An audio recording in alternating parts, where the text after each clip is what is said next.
Now onto a realm of fighting where most of the people who watch this show agree that we've gotten better at this. Yes. That would bring us I don't know what makes you think that, but okay. Yeah, because, I mean, we still say shit. We're constantly pulling our foot out of our mouths. Can't say people's last names that are over 2 syllables. And we don't try to. But they like straightforward opinions, and that's what matters. That's exactly what they're going to get today with UFC 130. Now, the trilogy of Frankie Edgar versus Maynard will continue at the end of this month. It's an interesting card, to be honest, looking at it on paper. It is an interesting card, and we'll get to the main event. Obviously, we always do shit backwards. We're going to start with how about the preliminary fight? Just not even the whole fight, but just 2 fighters that I wouldn't think that I'd ever see on a preliminary card for the UFC. Yeah. That means these are going to get aired on Spike first. Yeah. Which is you're going to get to see Thiago Alves. Yeah. And you're going to get to see Miguel Torres. Right. Now Miguel Torres will be going up against Demetrius Johnson. Think he's a brother? I'm just saying. He's probably white. You think so? Yeah. Demetrius is like a Greek name, isn't it? Maybe he's half black, half Greek. Wouldn't bet on it. From Madisonville, Kentucky. No, probably not. He and I have the same birthday. He's born August 13th, 1986. Nice. Now, and then you got Thiago Alves going up against Rick Story. That Bama is 5'3", $135. Who? Demetrius Johnson. Okay, Demetrius Johnson. Well, you got to. Miguel Torres is 5'9". Okay. Miguel Torres is super He will tall just for a use his bantamweight. jab just like he did in the last fight. And just keep the Miguel guy Torres, if you ever want to get off the prelim and have a shot at the bantamweight, yes, the ball-headed juice head at the best. Finish the fight, because there's another guy on the prelim card that we won't get to watch. Ask him. And I'm not 5'3". Right, and Jimmy's not 5'3". Now, Thiago Alves will be fighting Rick Story. Okay, and moving on to the main card. Now, we're going to start with Stefan Struve. That Bama is 6'11", and he's fighting a guy in Travis. Now, he's got an E on the last name of Brown, so I'm going to say that shit Brownie. Do you call Jackson Brown, the famous musician, Jackson Brownie? Yes. Well, Travis Brown. We got this last time. It's not Brownie. Then take the fucking E off. Or Blondie. He's 6'7", and that Bama likes to punch. Stefan Struve likes to finish fights too. This is gonna be a slugfest. It is gonna be a slugfest. Gotta love Stefan Struve. Now, Vegas doesn't even have odds on this fight yet, because now I'm not saying this in a diminishing or a fucked up way. It's just because these guys are not top of the line fighters, as in known big. I mean. Denny's has a line on it. So exactly. Denny's and they've got the dumpster line. My money, just from looking at the previous track record for Travis Brown, is that Bama likes to punch and knock cats out. And Stefan Struve has a slick ground game, and he's 6'11", but now he's fighting a guy who's 6'7", so there's not a huge height. Jesus Christ, the other guy? Yeah. Stefan Struve. They're like Fords for the NBA. Yeah. The battle of the Fords, shorty. It's a tryout for Lakers. Yeah, we need it. The Lakers are tired of seeing guys over 7 foot tall from Europe bust their ass. Not being aggressive. No, I was saying bust the ass, because it looks like Dirk's going. That's a real good guy not to guard on the perimeter. Because you European guys over 7 feet tall don't want to rebound. Right. Oh my God.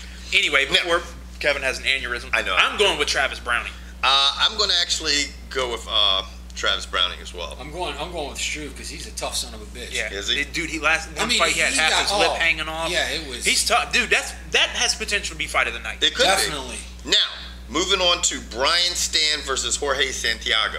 Okay. Now, this is the fight that Vanderlei turned down. Right, because Brian Stan is a soldier in the armed forces, obviously, and he just felt like he didn't want to fight, an American war hero. Who do you have in that? I got Brian Stan. Oh, yeah, definitely. All the way. I don't know Jorge Santiago, but Brian Stan presses the action, and he's a tough son of a bitch. He is. Now, redneck just came out of him, didn't it? You touch some bitch, man. Yeah. He pressed the action. You know what I'm saying? Hand me my skull, something. Goldberg. Give him my dip. Yeah, that good old boy gonna fuck that Mexican up. Hit me with Budweiser, Did Kevin. I say Mexican? Jaime Goldberg. Go right. Anyway, who do you got? Out of the 23 wins for Santiago, he's got 9 by knockout and 12 by submission. Well, he's not knocking motherfuckers out. That's not a good knockout record. You know what I'm saying? Anyway, you know what? These I'm two not going went to with tell Brian Santiago. Stan. These two went with Stan. I'm going with Santiago. Santiago. Okay, moving on to the next fight. Frank Mir versus Bob's Big Boy. I'm going to tell you what, man. I like fucking Roy Nelson. I like him. I like Big Country, man. Here's the thing. If Frank Mir takes us to the ground, he's got problems. So he might as well keep the shit standing. Why do you think Roy Nelson has won a jiu-jitsu. He's got some good ground game. I'm not kidding you. That motherfucker won a Abu Dhabi. But Mir could submit him, though. Don't you think? Mir's jiu-jitsu is fucking crazy. Roy Nelson will choke him out with his gut. That's true. He lays on your ass. Roy Nelson's got some nasty hands, though. Yeah, they're just short. But yeah. Dude, August 26, 2009, Nelson competed at the Abu Dhabi Grappling Championship. He's not a slouch. He's wrestling Al Qaeda over there. Yeah. Is it too early for a Bin Laden Al Qaeda joke? Fuck, it's never too early for a Bin Laden joke. That's what I thought. Dude, supposedly they had a dog with body armor. No offense. Why the fuck? Seriously. I'm not even fucking kidding. Ow, I have a fucking The SEAL Team 6 supposedly had a dog. It's a robo dog. They had a dog with body armor? I read the news. You making up shit, dog. I didn't see that. Dog. Isn't that a pun? Huh?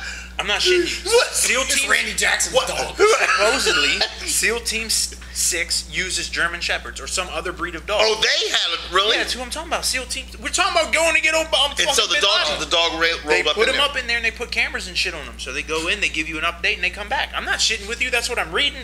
Do I want to know it? Fuck no. Shit, do I want to know we have a stealth black helicopter? No. But we're nosy ass, punk ass Americans, and we need to shut the fuck up. Ooh, that's crazy that they had a. Yeah. So they actually supposedly, right? Which is fine. I don't want to know that shit. Right. And then on top of that, folks in the Muslim country find dogs very dirty and very if they see a dog, they get freaked out because they think they're dirty. And supposedly these are really they must have really freaked out when they saw a dog coming in there looking like.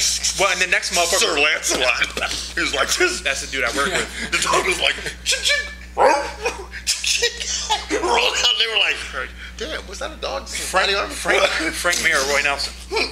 Frank Mir or Roy Nelson? And I was supposed to be the jacket. Okay, I gotta go with. Honestly, I want to see Roy Nelson, but I gotta go with Frank Mir.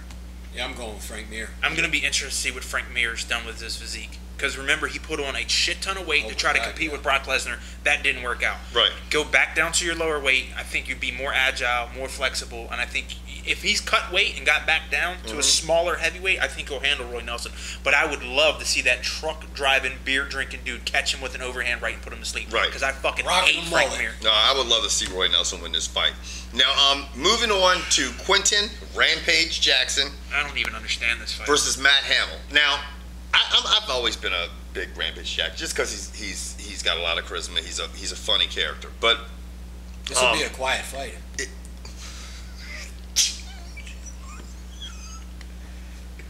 See, it's already fallen silent.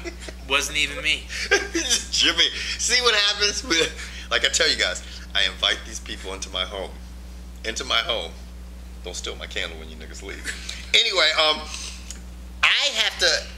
Quinton, if he's been training seriously, he's had a. No, I training his right hand. right.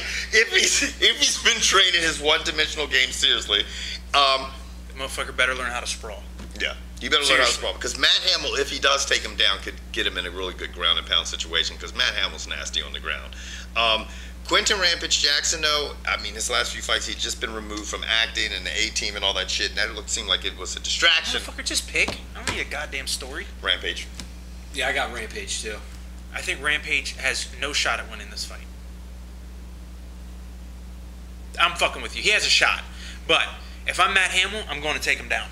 That's what I'm going to do. I'm not going to say he's honestly become the most one-dimensional fighter in all of UFC. And if you want to argue with that, that's fine. Because he's starting to look like Dan Henderson. So Dan Henderson's got a better ground game. Yeah. He never gets there. His ground game. Did Rampage and Henderson fight? If they did, it was in Pride. I can't remember if they fought. Because I know they're buddies. I think they fought, didn't they? Don't say yes or no, because you know someone out there is going to rape you. Why don't you guys tell us? I can't remember. It's been so many damn fights. Now, moving on to the main event.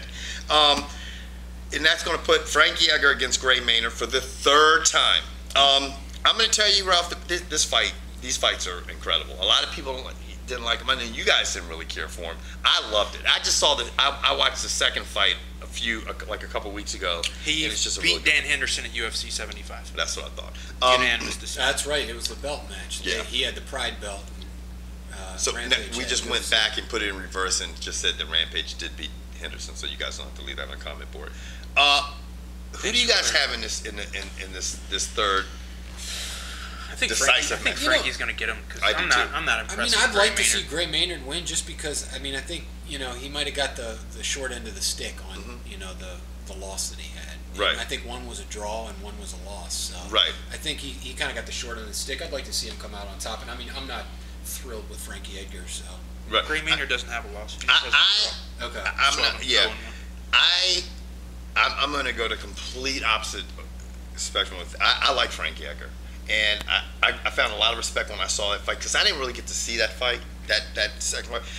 This guy's got a lot of fucking heart, man. I mean, he really does. I mean, he took a ass whipping from fucking Maynard that first round, and I don't know how he overcame it and hung in there, but his hands are nasty. He's got heart. He looked great on the ground. I don't think that Maynard's going to be able to pull off. I think Maynard seriously has to take Frankie Edgar out the first or second round, or else it's over. I think Edgar will. Yeah, I don't think he has the engine like Edgar does. He doesn't. The cardio. No, and Edgar had an engine after just getting rocked. And I'm going to go with Edgar.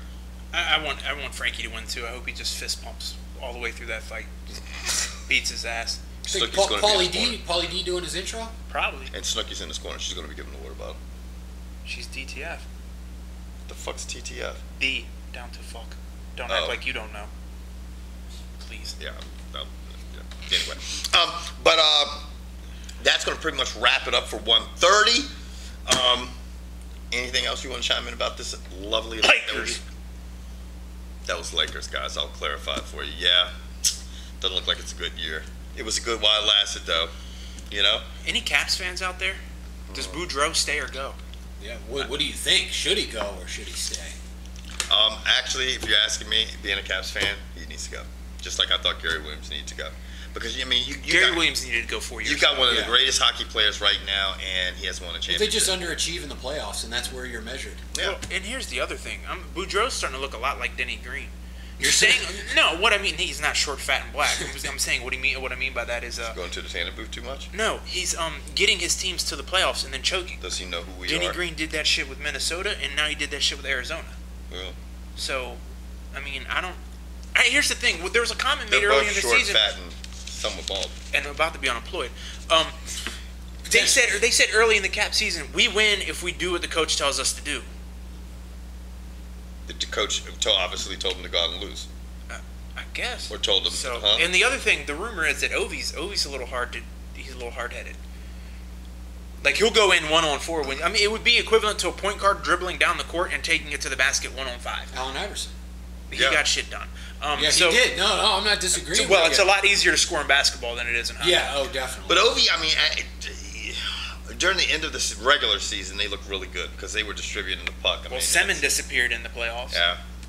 Green had been hurt most of the time. They turned into one year they're an offensive team, this year they're a defensive team. So I don't know what they're going to do next year. And same thing applied to the Flyers. Same thing applied to who was the fourth seed? This Penguins got up, and they had their excuse. So it's Boston versus Tampa in the East, and the West is yet to be decided because San Jose is just holding on. And then what about Vancouver? Vancouver's up 3-1. No, who knows? Anyway, we're out. You don't have anything to say? Later. Shit, now he doesn't want to be part of it. Later.